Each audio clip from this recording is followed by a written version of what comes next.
começar uma série muito edificante para nossas vidas, uma série de escatologia, o estudo das últimas coisas, o estudo das profecias dos últimos tempos.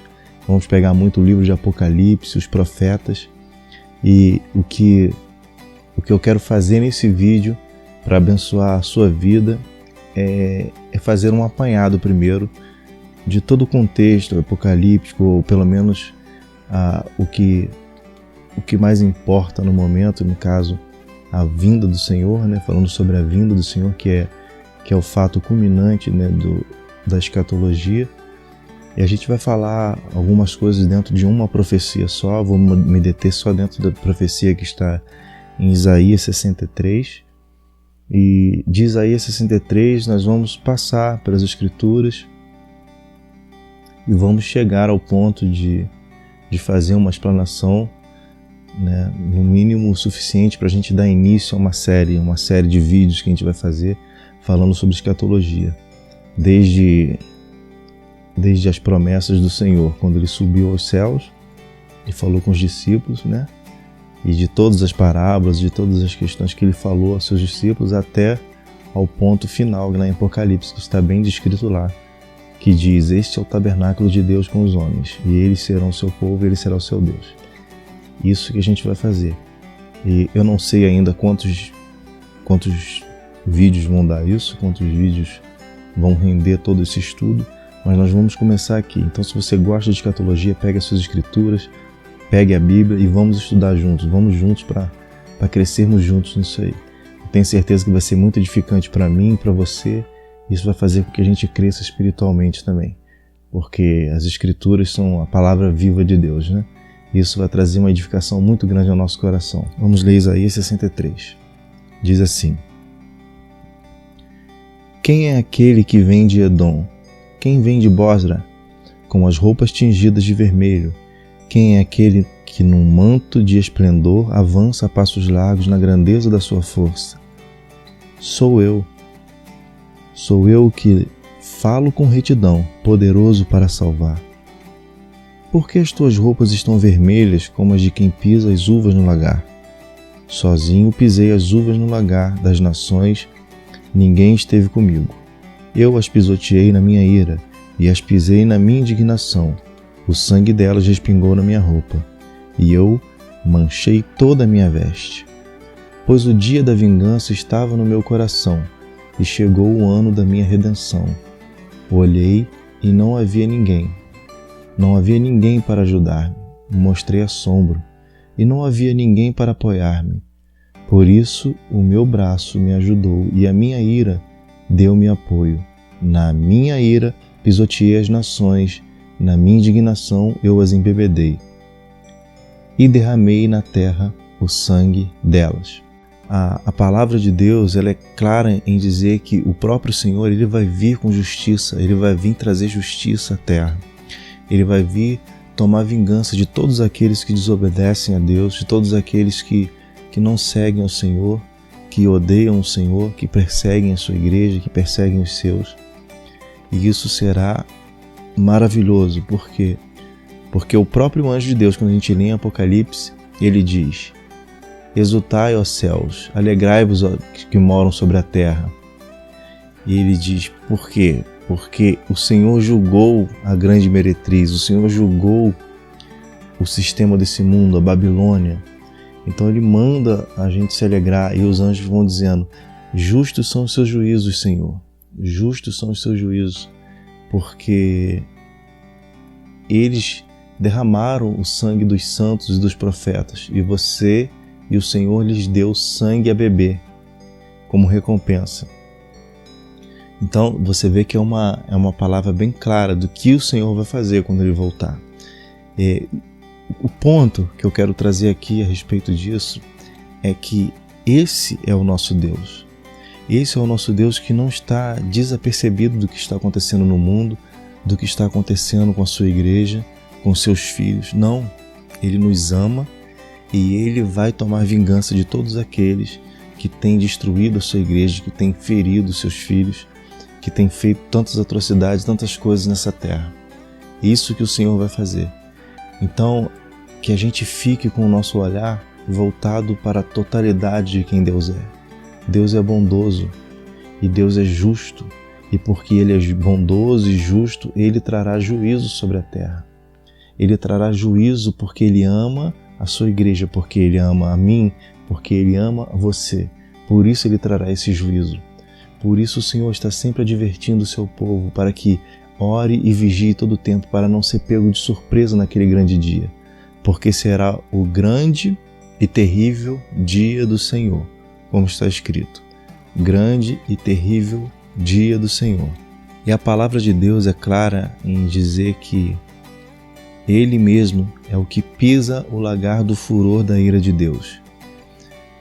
E aqui no capítulo 3, ou melhor, no versículo 3 do capítulo 63 de Isaías, ele diz assim: sozinho pisei uvas no lagar. Das nações ninguém esteve comigo. Eu as pisoteei na minha ira, e as pisei na minha indignação, e o sangue delas respingou na minha roupa. É o que está escrito lá em Apocalipse. Em Apocalipse ele diz que Ele é o único que pisa o lagar do furor da ira de Deus. Ele é o único que... você imagina alguém pisando o lagar do furor da ira de Deus. Somente o próprio Deus, ou seja, o Filho de Deus pode fazer isso. Ele é digno. Ele é o único digno de tomar o livro da mão do Todo-Poderoso, aquele que está no trono. Porque Ele está à direita de Deus, porque Ele estava com Deus antes da criação do mundo, porque Ele existe desde sempre.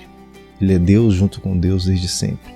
E se fez carne e morreu por mim e por você, para que a gente tenha essa esperança e para que a gente se regozije em todas essas profecias.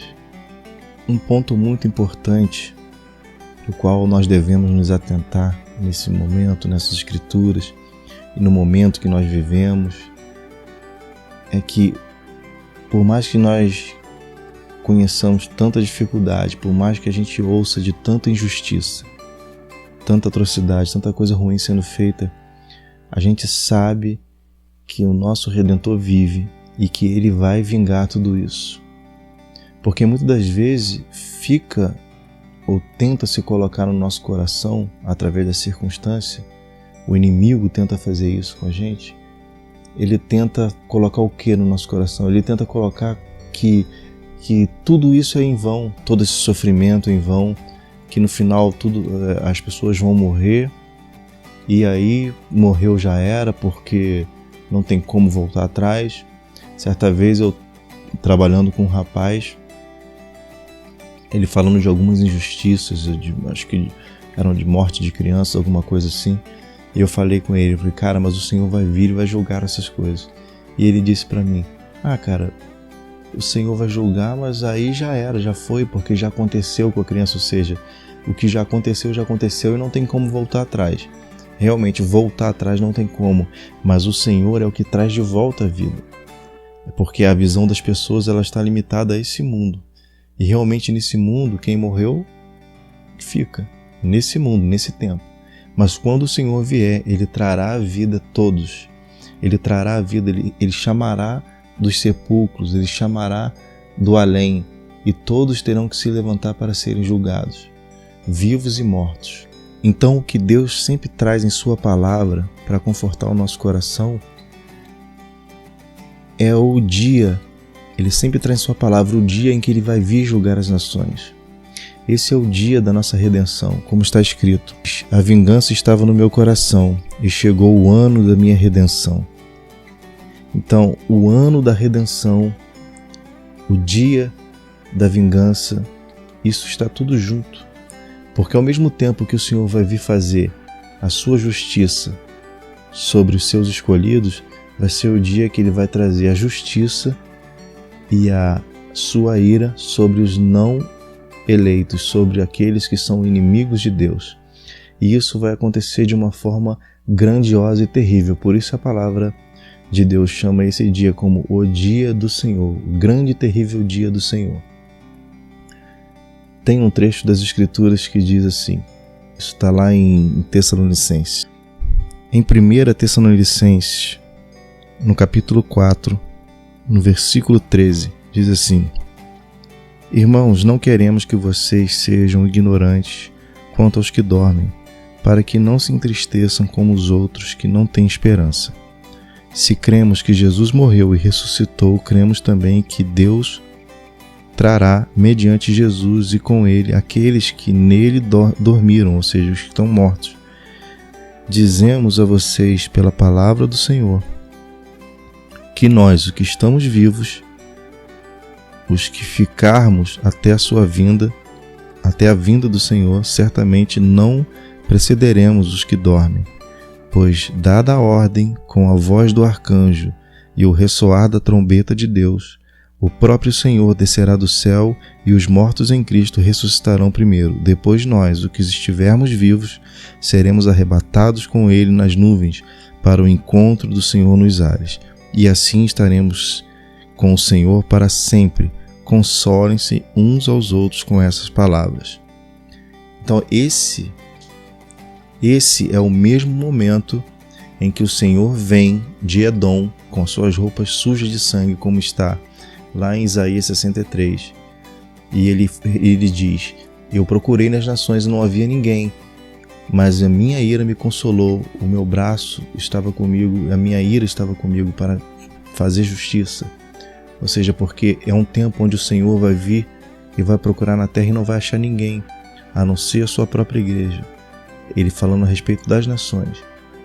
Por isso ele disse na sua palavra, lá em Lucas no capítulo 18, no último versículo do capítulo 18, ele diz assim: Porventura, quando o Filho do Homem vier, ele achará fé na terra? Porque será um tempo realmente onde as pessoas estarão totalmente longe, distante de Deus. As Escrituras também comparam o Apocalipse, ou seja, os últimos dias, ou melhor, o último dia, a prévia da vinda do Senhor, como os dias de Noé e de Ló. Como Jesus disse: assim como foi nos dias de Noé, assim também será na vinda do Filho do Homem. Porque nos dias de Noé comiam e bebiam, casavam-se e davam-se em casamento, até que Noé entrou na arca, veio o dilúvio e levou a todos. Então isso também vai acontecer nesses dias, porque os que estiverem desapercebidos, não estiverem atentos à palavra de Deus, à vontade de Deus, vivendo para o Senhor, vivendo para Deus, mas estiverem embriagados pelas coisas dessa vida, vão ser pegos de surpresa. E aquele que vem de Edom com a sua roupa manchada de sangue, ou seja, o nosso Cristo, o nosso Messias, o Filho do Deus vivo, aquele que diz na mesma profecia, poderoso para salvar, o que fala com retidão, ele, dada a ordem, o arcanjo tocará e ele descerá com alarido, com voz de arcanjo, no soar da última trombeta. E os que morreram em Cristo ressuscitarão primeiro. E os que estiverem vivos se reunirá com ele nos ares e estará para sempre com o Senhor. Console uns aos outros com essa palavra. Então, se existe uma palavra de consolo para mim e para você, uma palavra de consolo para que a gente viva uma vida plena em Cristo Jesus, é esse grande dia que o Senhor virá nos ares para nos tomar pela mão e para sermos sempre dele, para sempre, e teremos um corpo glorificado. Está escrito assim em 1 Coríntios capítulo 15, no versículo 50. Irmãos, eu lhes declaro que carne e sangue não podem herdar o reino de Deus. Nem o que é perecível pode herdar o que é imperecível. Eis que eu lhes digo um mistério: nem todos dormiremos, mas todos seremos transformados. Num abrir e fechar de olhos, ao som da última trombeta, pois a trombeta soará, os mortos ressuscitarão incorruptíveis e nós seremos transformados. Pois é necessário que aquilo que é corruptível se revista de incorruptibilidade, e aquilo que é mortal se revista de imortalidade. Quando, porém, o que é corruptível se revestir de incorruptibilidade e o que é mortal de imortalidade, então se cumprirá a palavra que está escrita: a morte foi destruída pela vitória. Onde está, ó morte, a sua vitória? Onde está, ó morte, o seu aguilhão? Esse será o grande cântico da igreja naquele dia. Onde está, ó morte, a sua vitória? Onde está, ó morte, o seu aguilhão? Dias de glória, dia de redenção, dia também de sofrimento, de escuridão para as nações, dia de julgamento, dia da ira de Deus ser derramada. Mas o que a gente precisa entender é que essa ira de Deus ser derramada, ela não é feita num momento só. Tudo isso é um processo. Então, o dia do Senhor,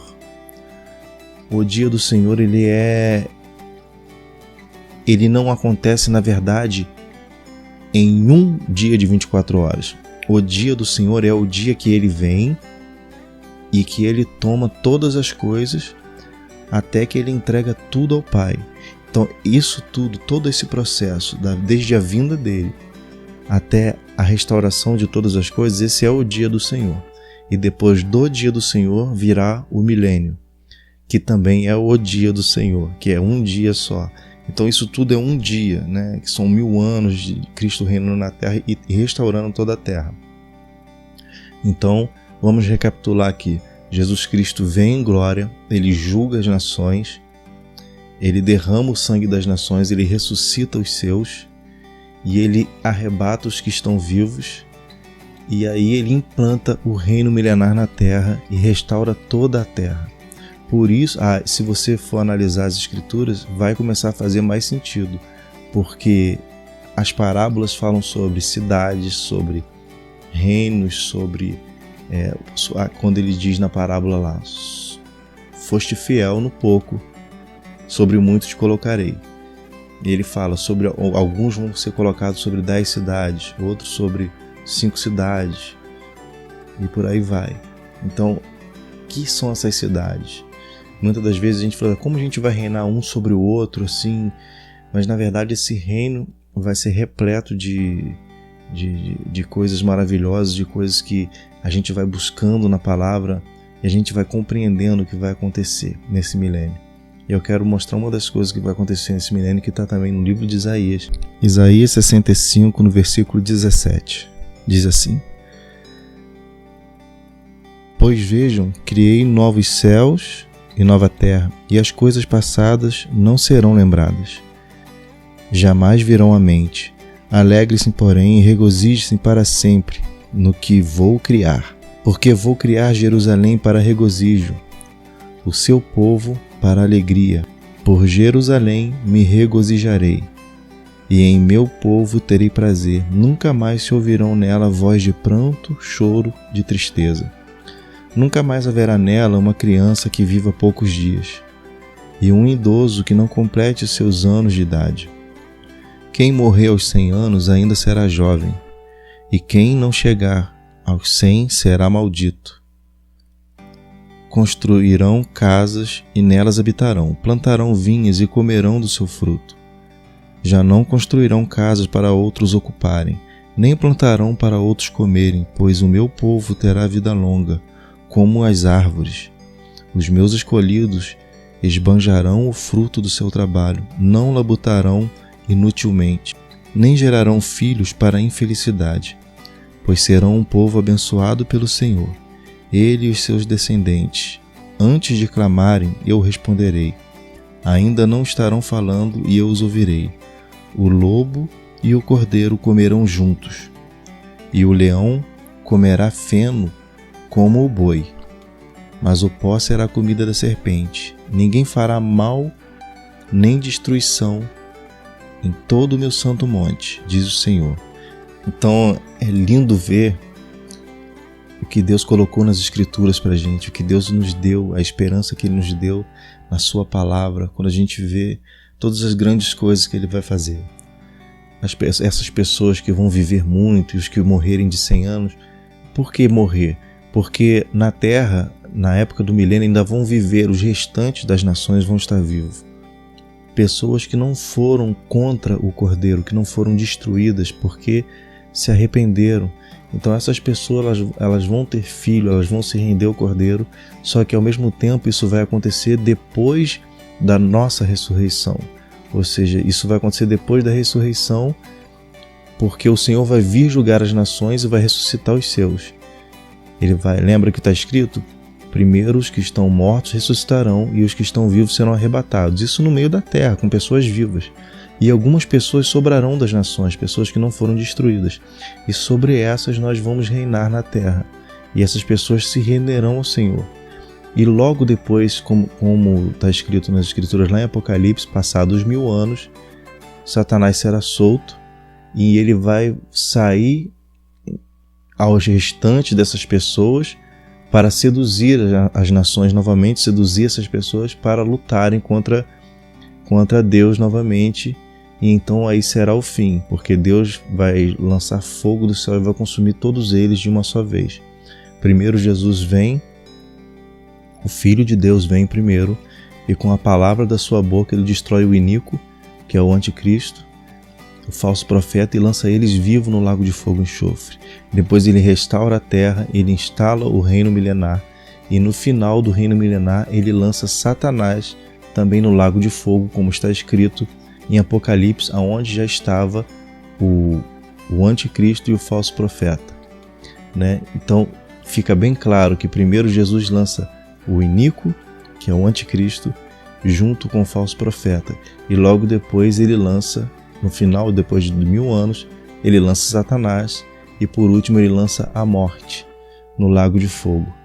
E aí é consumado todas as coisas. Então vem o trono branco, que é o julgamento final, o julgamento de todas as coisas. Mas eu só estou dando uma pincelada aqui, porque esse assunto é muito vasto. Depois, no próximo vídeo, nós vamos falar sobre como isso começa, onde é o ponto inicial, quais são os sinais e por que a gente deve realmente estudar e ficar atento a todas essas palavras, e por que a gente deve estudar as Escrituras, estudar a escatologia e qual é a prática disso na nossa vida. Deixe o seu like, compartilhe esse vídeo com mais pessoas para que as pessoas também sejam edificadas. Não deixe de ler as Escrituras, não deixe de orar, e vamos juntos aqui fazer esses estudos. E até o próximo vídeo. Espero vocês aqui. Até o próximo.